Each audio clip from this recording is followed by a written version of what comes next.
ప్రియ శ్రోతలు, ఈరోజు మన పాఠం మొదటి థెస్సలోని పత్రిక 1వ అధ్యాయం 1 నుండి 3వ వచనం వరకు. సావధానంగా వినండి. పౌలు రాస్తున్నాడు, తండ్రి అయిన దేవుని యందు ప్రభువైన యేసుక్రీస్తునందు ఉన్న థెస్సలోనికయుల సంఘమునకు పౌలు, సిల్వాను, తిమోతి శుభమని చెప్పి రాస్తున్నారు. కృపా సమాధానములు మీకు కలుగునుగాక. విశ్వాసముతో కూడిన మీ పని, ప్రేమతో కూడిన మీ ప్రయాసము, మన ప్రభువైన యేసుక్రీస్తునందలి నిరీక్షణతో కూడిన మీ ఓర్పును మేము మన తండ్రి అయిన దేవుని ఎదుట మానక జ్ఞాపకము చేసుకుంటూ, మా ప్రార్థనలందు మీ విషయమై విజ్ఞాపనము చేస్తూ, మీ అందరి నిమిత్తము ఎల్లప్పుడూ దేవునికి కృతజ్ఞతాస్తుతులు సమర్పిస్తున్నాము. ప్రియ శ్రోతలు, ఈ పత్రిక ఆరంభంలో పౌలు ఏమంటున్నాడో ధ్యానించండి. పౌలు, సిల్వాను, తిమోతి రాస్తున్న సంగతులు. థెస్సలోని సంఘం తండ్రి అయిన దేవునిలో, ప్రభువైన యేసుక్రీస్తులో ఉన్నది. కృపా సమాధానము వారికి కలగాలని పౌలు ఆకాంక్షిస్తున్నాడు. తన ప్రార్థనల్లో వారిని ఎల్లప్పుడూ జ్ఞాపకం చేసుకుంటున్నాడు. వారందరి కోసం విజ్ఞాపనలు చేస్తున్నాడు. కృతజ్ఞతలు చెప్తున్నాడు. వారి క్రియలు విశ్వాసముతో కూడినవి. వారి ప్రయాసము ప్రేమపూర్వకమైనది. వారి నిరీక్షణ ఓర్పుతో కూడినది. సంఘ బిడ్డల పక్షాన ఎడతెగకుండా విజ్ఞాపన చేస్తున్నాడు. గమనించాలి, పౌలు శీలతో, తిమోతితో కలిసి ఈ ఉత్తరం రాస్తున్నాడు. వారికి శుభములు చెప్తున్నాడు. శీల, తిమోతి థెస్సలోనిక నుండి వచ్చారు. పౌలుకు అక్కడి వార్తలు తెచ్చి వినిపించారు. పౌలు, శీల, తిమోతి కలిసి ఈ ఉత్తరం రాస్తున్నారు. వీరందరూ ఈ పత్రికాంశాలతో ఏకీభవిస్తున్నారు. తనను తాను శీల, తిమోతిలతో సంయుక్తపరుచుకుంటున్నాడు పౌలు. ఇందులో పౌలు యొక్క తగ్గింపు తేటగా కనపడుతుంది. పౌలు ఎల్లప్పుడూ తాను సహోదరులలో ఒకణ్ణి అని భావించుకున్నాడు. యేసు ప్రభు కోసం సేవ చేస్తున్న తోటి సహోదరుల కంటే తానేమీ అధికుడు కాడు. వారి నుండి ప్రత్యేకించబడిన ప్రధాని కాడు. తాను వారందరిలో ఒకడు.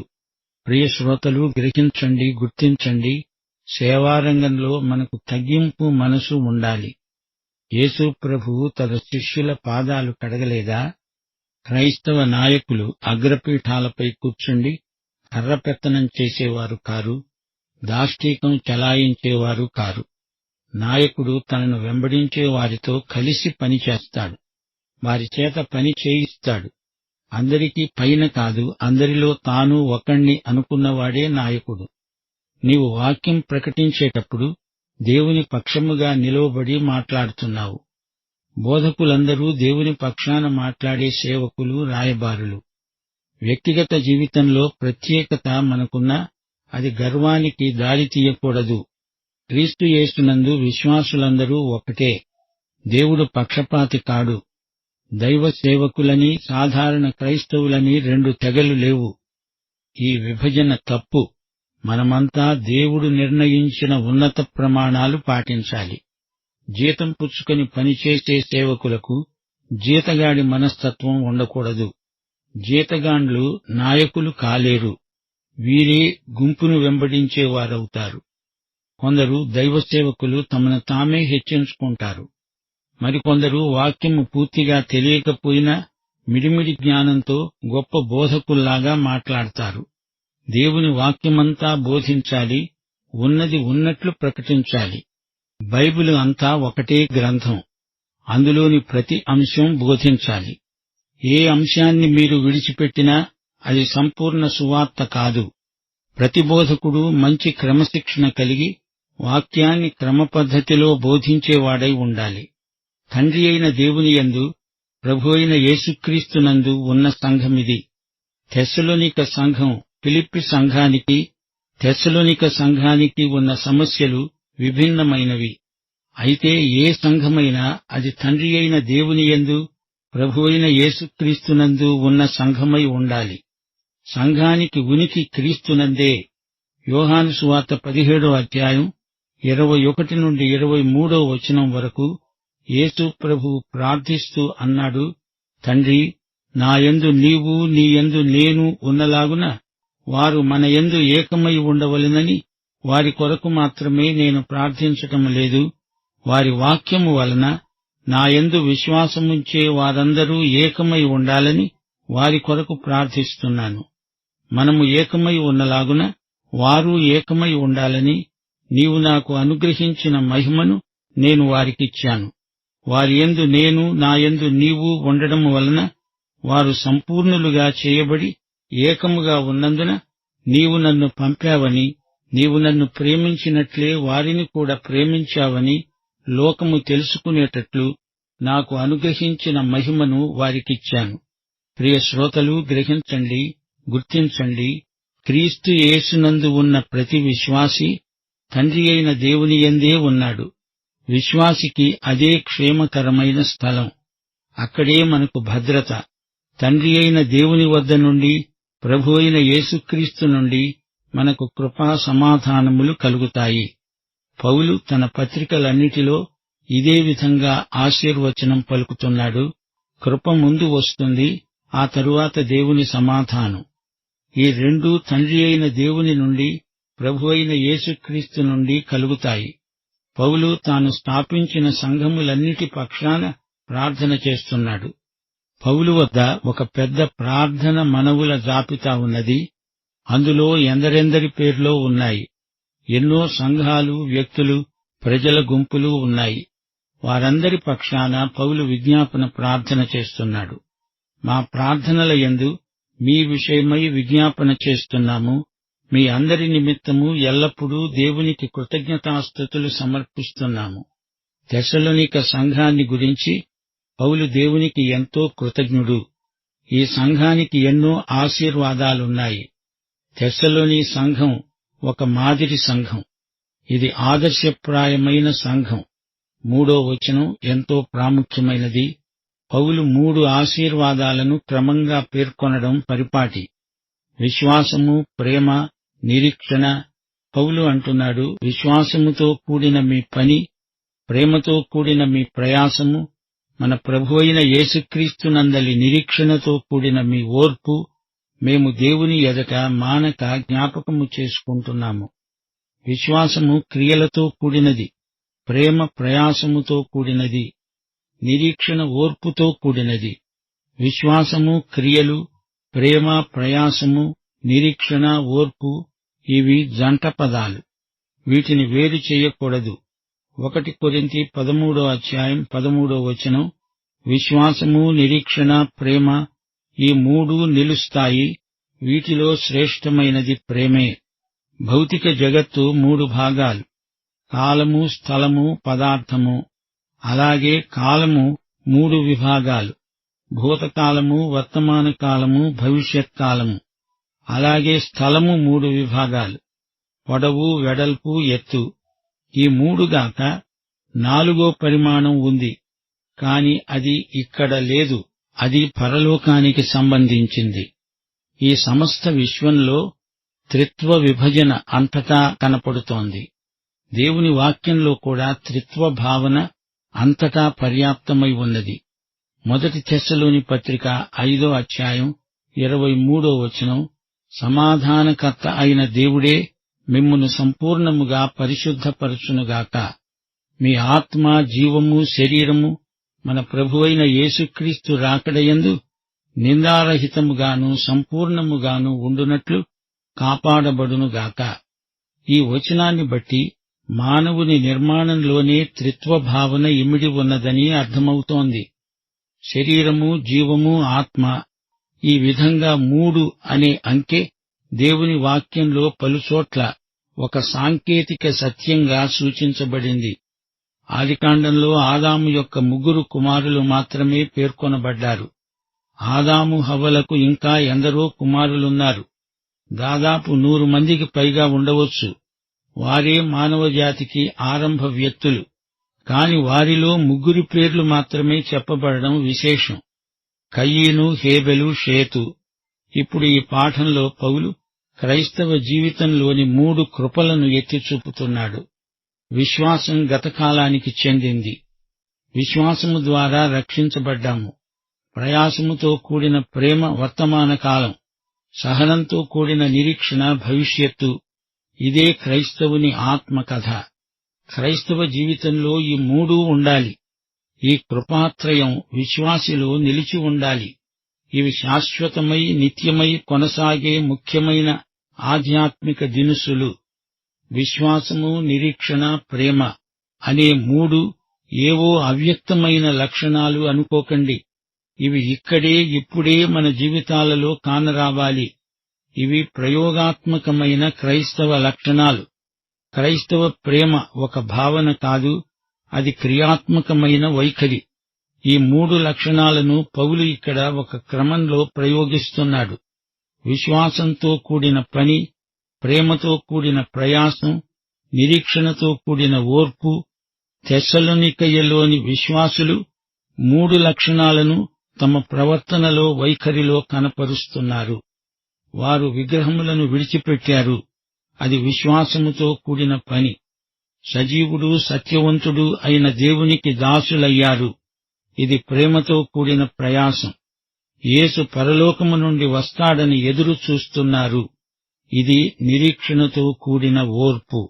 మా శ్రోతలు ఇక్కడ ఒక సత్యాన్ని గ్రహించాలి. ఎఫెసీ పత్రిక 2వ అధ్యాయం 8-9 వచనాలు, మీరు విశ్వాసము ద్వారా కృపచేతనే రక్షించబడి ఉన్నారు. ఇది మీ వలన కలిగినది కాదు, దేవుని వరమే. అది క్రియల వలన కలిగినది కాదు గనుక ఎవడూ అతిశయపడడానికి వీలులేదు. రక్షణకు క్రియలు అక్కర్లేదు. రక్షించబడిన తరువాత విశ్వాసమే క్రియలు చేస్తుంది. రక్షణకు క్రియలతో నిమిత్తం లేదు. రక్షించబడిన వారి ద్వారా విశ్వాస క్రియలు జరుగుతాయి. రక్షించే విశ్వాసం రక్షించబడిన వారిలో క్రియలు చేయిస్తుంది. పౌలు, యాకోబు తమ పత్రికలలో చెప్పిన దాని సారాంశం ఒకటే.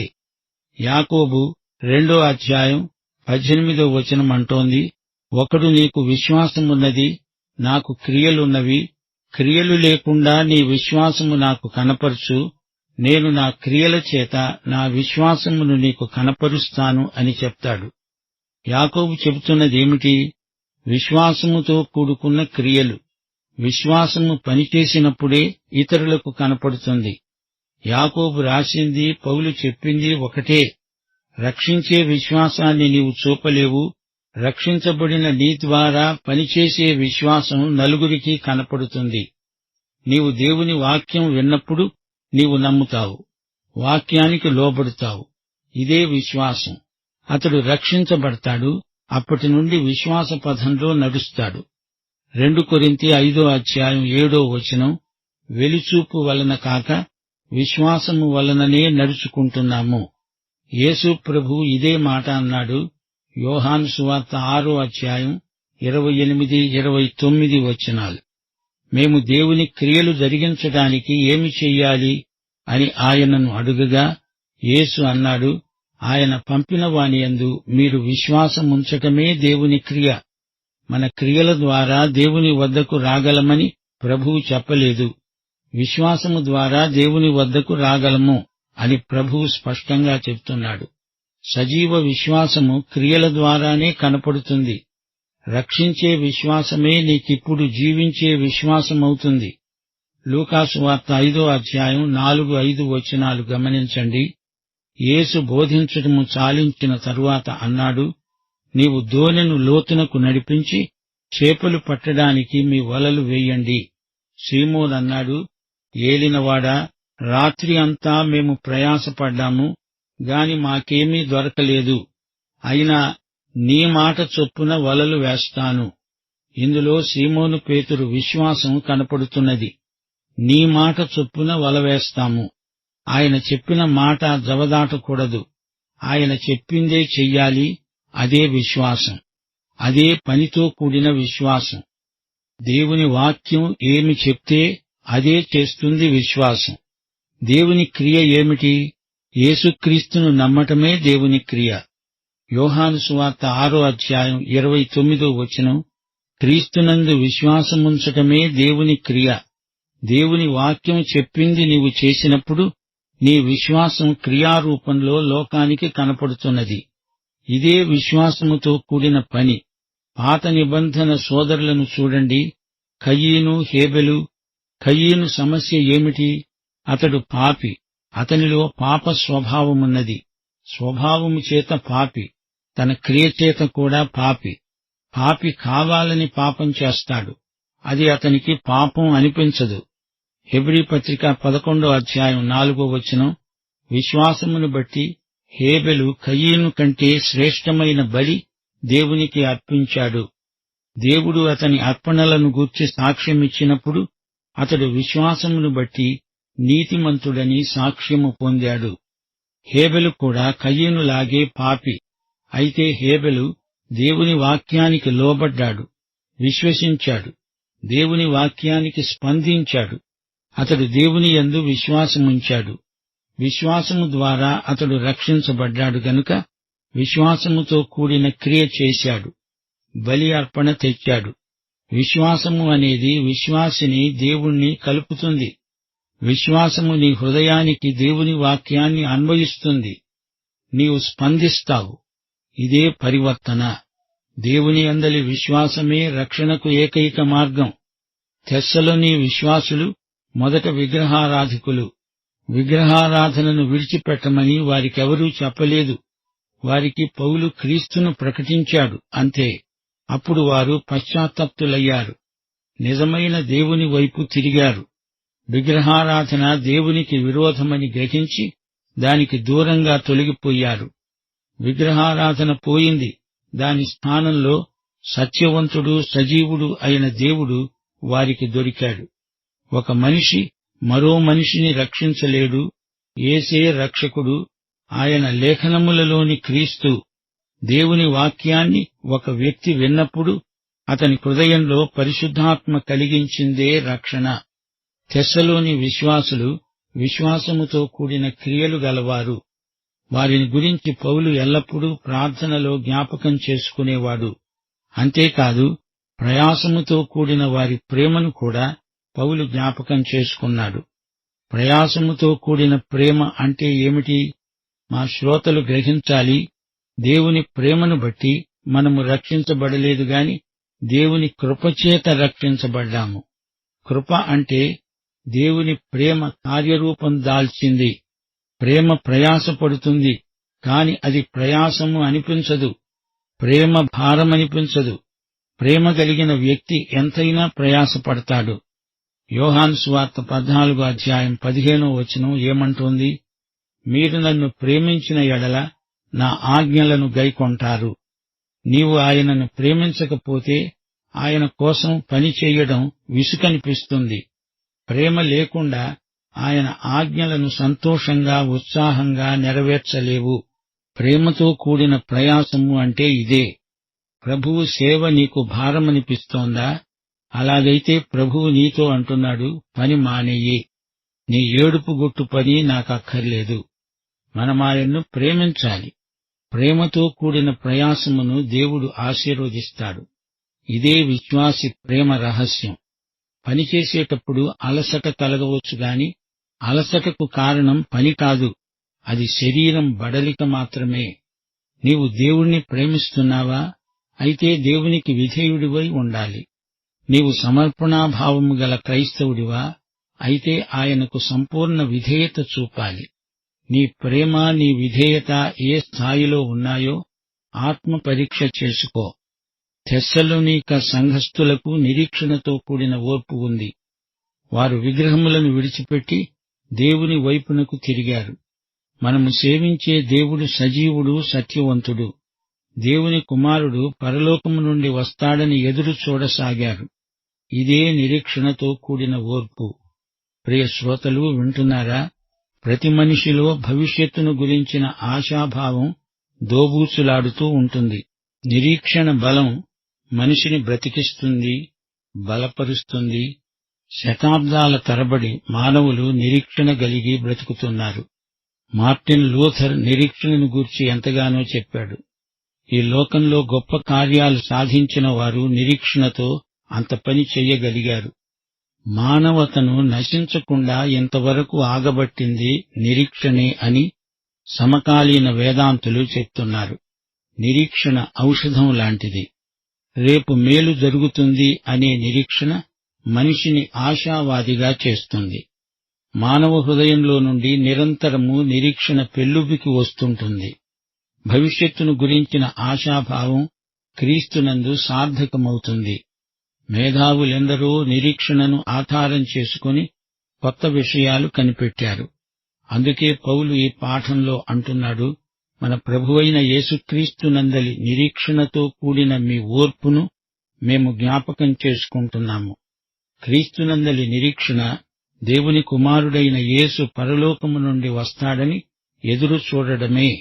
ఇదే నిరీక్షణ. మనుషుల యందు నిరీక్షణ ఉంచి ప్రయోజనం లేదు.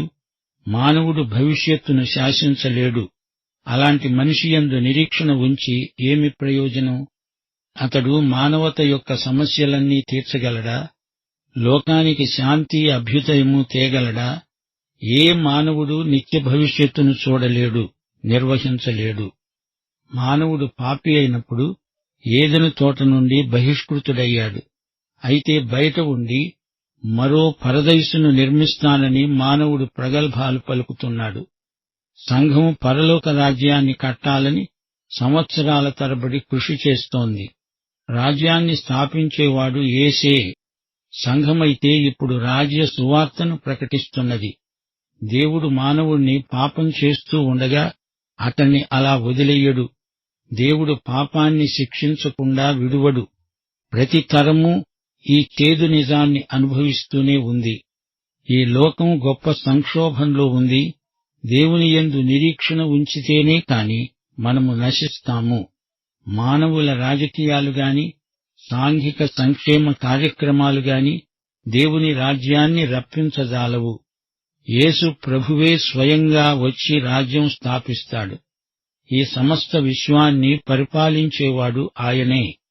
నిత్య భవిష్యత్తు ఆయన చేతిలోనే ఉంది. న్యాయార్థమైన రాజదండం ఆయన చేతిలో ఉంది. ఆయన చేతిలో శిలువ మేకుల గుర్తులను చూడండి. ఆయన చెయ్యి కదిలించాడంటే చరిత్ర మలుపు తిరుగుతుంది. అయితే రోమాపత్రిక 8వ అధ్యాయం 28వ వచనం మనకెంతో ఆదరణ. దేవుణ్ణి ప్రేమించే వారికి, అనగా ఆయన సంకల్పము చొప్పున పిలువబడిన వారికి సమస్తము వారి మేలు కొరకే సమకూడి జరుగుతుంది. ఈ వాక్య భాగంలో పౌలు విశ్వాసము, ప్రేమ, నిరీక్షణను ఒక్కచోటికి తెచ్చి చూపుతున్నాడు. క్రైస్తవ జీవితము త్రికాలాత్మకమైనది. విశ్వాసముతో కూడిన పని మనలను క్రీస్తు వైపుకు చూపుతుంది. మన జీవితాలలో సక్రియలు జరగడానికి ఇది గొప్ప ప్రేరణ. ప్రయాసముతో కూడిన ప్రేమ వర్తమాన కాలంలో క్రీస్తు సేవ చేయడానికి మనకు గొప్ప ప్రేరణ. నిరీక్షణతో కూడిన ఓర్పు సుదూర భవిష్యత్తులోకి మనలను తీసుకువెడుతుంది. యేసు రెండవ రాకడను మనకు అర్థవంతం చేస్తుంది. ఆత్యయిక భావన కలిగిస్తుంది. విశ్వాసము, ప్రేమ, నిరీక్షణ, ఈ మూడు కృపాత్రయం. మన జీవితమంతా ఈ మూడింటిలోనే సార్థకమవుతుంది. తెస్సలోని సంఘ సేవా రహస్యమిదే. ఇదే సూత్రం అన్ని సంఘాలకు వర్తిస్తుంది. ప్రియ సోదరుడా, సోదరి, వింటున్నావా? ప్రయాసతో కూడిన ప్రేమ అన్నప్పుడు ప్రేమ ఎంత గొప్ప సేవ చేస్తుందో వ్యక్తం చేయబడింది. క్రైస్తవ ఉద్యమం ఒట్టి మాటలు కాదు. సాత్వికమని చెప్పి ఏమీ చెయ్యకుండా ఉండిపోవటం కాదు. ప్రేమ ప్రయాసపడుతుంది.